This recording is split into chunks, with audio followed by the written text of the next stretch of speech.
Hello दोस्तों, welcome back to my YouTube channel Desi profit talks. और आज हम बात करने वाले हैं एक क्वेश्चन के बारे में जो हमारे एक सब्सक्राइबर ने पूछा हुआ है। तो उन्होंने पूछा है कि उनको 3 लाख रुपए का कार लोन चाहिए, वो भी एक्सिस बैंक से, वो भी 2 साल के लिए। तो उसके लिए कैसे वो अपना ईएमआई निकालेंगे, कैसे आपको हर महीने का ईएमआई चुकाना होगा, और क्या एलिजिबिलिटी चाहिए होगी, क्या डॉक्यूमेंट रिक्वायर चाहिए होंगे एक्सिस बैंक के लिए, और क्या इंटरेस्ट रेट इतने समय चल रहा है एक्सिस बैंक का। तो आइए देखते हैं हम लोग ईएमआई कैलकुलेट करके।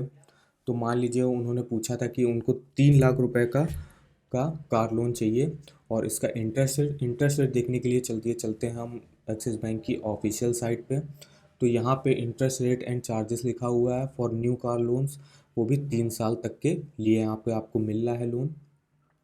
तो यहाँ पे जो 1 ईयर का MCLR है, MCLR का मतलब होता है कि आपको मिनिमम 7.3% तो आपको देना ही देना है। उस पे जो स्प्रेड जो बैंक लगाती है ओवर MCLR, वो 0.10% से 7.20% तक का हो सकता है।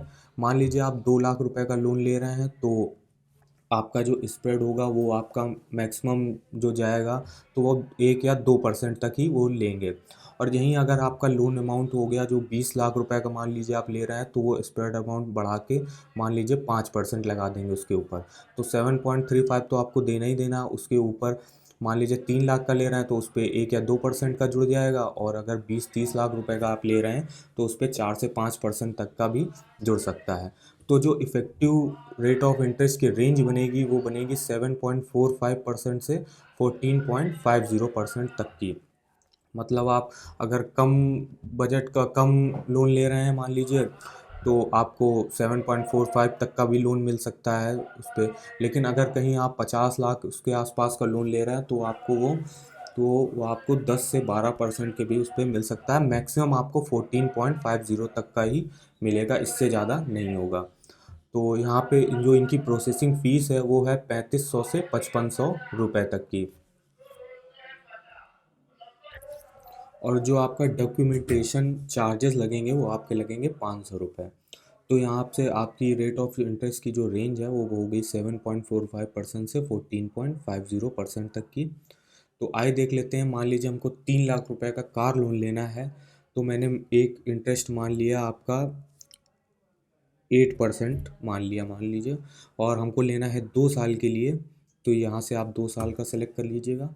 फिर यहाँ से आप चेक कर सकते हैं आपका क्या ईएमआई बन रहा है हर हर महीने का।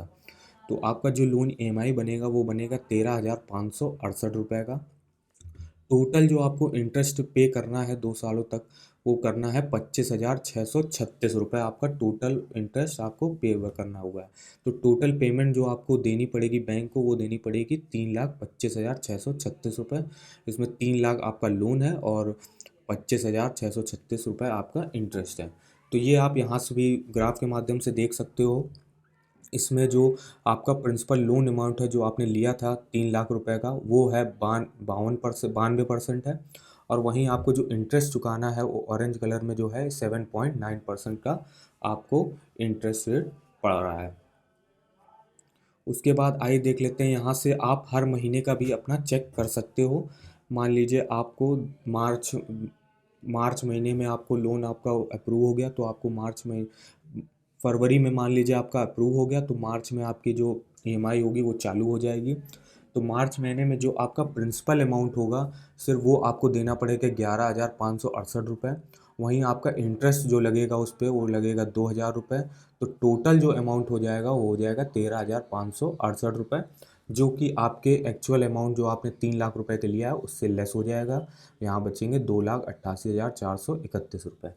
वैसे ही आपका अप्रैल महीने अगले महीने में भी प्रिंसिपल अमाउंट आपका हो जाएगा 11,645 रुपये। यहाँ इंटरेस्ट रेट आपका हर महीने ही लगभग गिरता चला जाएगा। तो अब आपको इंटरेस्ट देना है 1,922 रुपये। तो टोटल जो अमाउंट बनेगा यहाँ पे 13,568 ही बनेगा। ईएमआई हर महीने सेम ही रहेगी लगभग। तो ये भी आपका यहाँ से आपके एक्चुअल अमाउंट से लेस होता रहेगा। तो ये आपका देख लीजिए, यहाँ पूरा मंथ वाइज दिया है। 2022 में आपको कितना देना है, उसके बाद 2023 में आपको हर मंथ में कितना देना है, और उसके बाद 2024 में आपको फरवरी तक का देना है। उसके बाद आपका पूरा लोन यहाँ से चुकता हो जाएगा। तो इस वेबसाइट से आप आके चेक कर सकते हो अपना ईएमआई। यहाँ पे आपको car loan, personal loan, home loan कुछ भी आप होगा यहाँ से चेक कर सकते हो।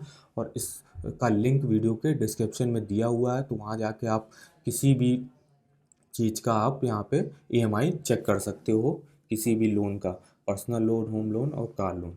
तो आइए देख लेते हैं हम इसके लिए क्या, एक्सिस बैंक के लिए क्या एलिजिबिलिटी चाहिए होती है कार लोन के लिए। तो यहाँ से एलिजिबिलिटी फॉर कार लोन लिखा हुआ है फॉर सैलरीड पीपल, जो आदमी किसी कंपनी में काम करता है मान लीजिए, तो उसके लिए है। उसकी मिनिमम जो एज है वो 21 साल होनी चाहिए, और मैक्सिमम जो एज है वो 60 साल होनी चाहिए। 60 साल से ज़्यादा के लिए ये लोन नहीं दिया जाएगा। उसके बाद मिनिमम नेट एनुअल सैलरी, मतलब मिनिमम वो साल भर में 2,40,000 से का ऊपर कमाता हो। ये एक इनका नियम है, मिनिमम 2,40,000 रुपये तो को कमाना ही चाहिए उसको। For all approve car models, जो यहाँ पे कार आपकी मॉडल मिलेंगे उसके लिए आपको यहाँ पे लोन मिल सकता है। और income eligibility based on your latest salary slip, जो आपको सैलरी स्लिप मिलती है कंपनी से, और फॉर्म 16 ये भी आपको कंपनी से ही मिलता है, जो आपका टैक्स भरते हैं तो वहाँ से आपको कंपनी पे ही मिल जाएगा फॉर्म 16। तो ये दोनों ही चीज़ें आपको सबमिट करनी पड़ेंगी दिखाने के लिए कि आपकी सैलरी कितनी है। फिर यहाँ पे minimum 1 year of continuous employment, मतलब 1 साल तक आप लगातार किसी कंपनी में काम कर रहे हो, ये ज़रूरी है। उसके बाद सेल्फ एम्प्लॉयड के लिए क्या है, जो अपना बिजनेस करते हैं उनके लिए क्या है क्राइटेरिया है। तो उनके लिए मिनिमम एज उनकी होनी चाहिए 18 साल, मैक्सिमम एज उनकी होनी चाहिए 65 साल, 65 साल से ज़्यादा नहीं होनी चाहिए।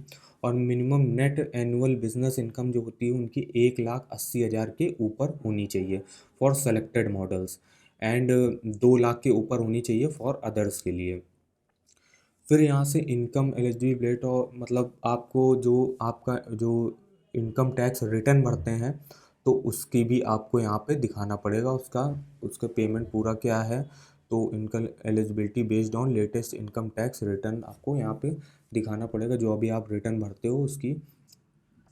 उसके बाद minimum 3 years of employment in same line of business, मान लीजिए आपकी कोई शॉप है तो आप उसको 3 साल तक मिनिमम आपने काम करा हो उसी में, या वो आप चली हो, ये नहीं कि बंद हो गई हो बीच में। तो ये रहे आपके एलिजिबिलिटी यहाँ पे आपकी सैलरीड पीपल के लिए और सेल्फ एम्प्लॉयड जो बिजनेसमैन होते हैं। अब देखते हैं क्या डॉक्यूमेंट रिक्वायर होगा इसके लिए। तो डॉक्यूमेंट रिक्वायर्ड के लिए यहाँ पे आप देख सकते हो, ऑफिस या बिजनेस प्रूफ सैलरीड वालों के लिए तो कुछ नहीं देना है, लेकिन सेल्फ एम्प्लॉयड वालों को आपको telephone bill, electricity bill, shop and establish act certificate, जो शॉप का आप चलाते हैं उसका सर्टिफिकेट एक होता है इस्टेब्लिश, तो वो आपको यहाँ पे देना पड़ेगा। और ये जो टेलीफोन बिल है, इलेक्ट्रिसिटी बिल है और जो सर्टिफिकेट है, ये आपके नाम पे ही होना चाहिए जिनको लोन लेना है। तो ये एक मस्ट पे का ऑप्शन है।